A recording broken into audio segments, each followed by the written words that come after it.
How to simply delete your Poly AI account.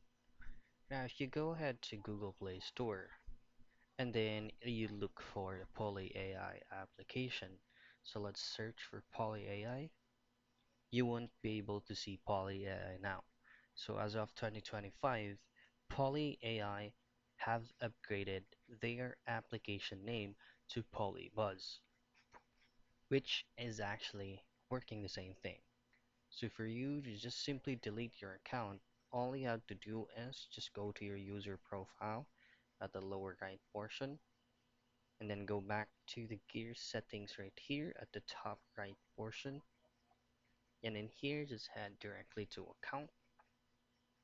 And once you're currently logged into the account that you'd like to be deleted, then this is going to be your correct page.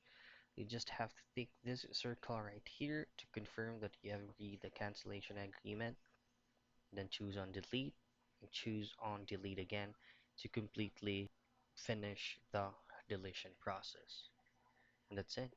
That's how simply you can delete your Poly AI account.